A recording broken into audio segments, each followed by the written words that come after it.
hello good morning friends welcome to my channel Laluk blogger आज मैं आपनालोকৰ ওচৰলৈ এটা ৰেচিপি আনিছো ৰেচিপিটো হৈছে পিয়াজি আৰু এই পিয়াজি কেনেকৈ বনাব পাৰি তাকে দেখুৱাব বিচাৰিছো গতিকে আহকচোন আমি এই ভিডিওটো আৰম্ভ কৰো মই ইয়াত পিয়াজ লৈছো তিনিটা আৰু পিয়াজ কেইটা ৰাউন্ড ৰাউন্ডকৈ কাটি লৈছো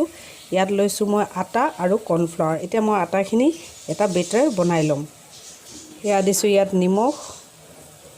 নিমখ আপোনালোকে টেষ্ট অনুসৰি দিব red chili powder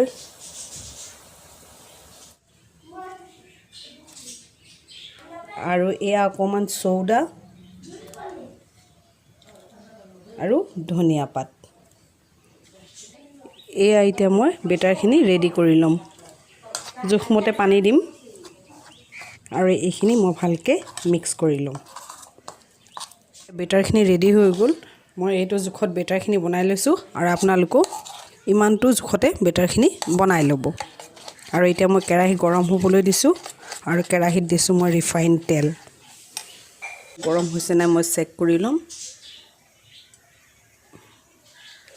আৰু অলপ তেল গৰম হ'ব লাগিব এতিয়া তেল গৰম হৈ গৈছে আৰু এতিয়া মই ইয়াত পকৰিখিনি বনাই লম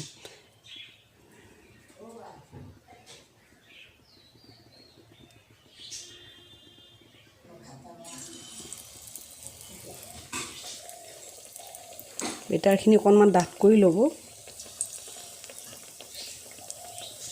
আৰু এইটো হিচাপত আপোনালোকে দি যাব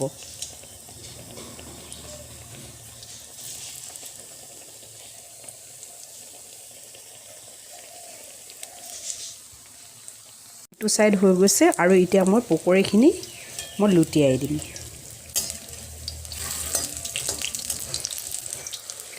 আপোনালোকে এই পকৰিৰ বেটাৰখিনি বনাতে মইতো আটা দি বনাইছো বেচন দি বনোৱা নাই মই লগত দিছিলো কৰ্নফ্লাৱাৰ আৰু যদি আপোনালোকৰ কৰ্নফ্লাৱাৰ নাথাকে তেনে হলে আপোনালোকে পিঠাগুৰি মিক্স কৰি ল'ব তেতিয়া পকৰিকিটা অকমান খাবলৈ মচমচিয়া হয় এতিয়া পকৰিখিনি ৰেডি হৈ গ'ল আৰু ইয়াত মই দিম এতিয়া চাট মছলা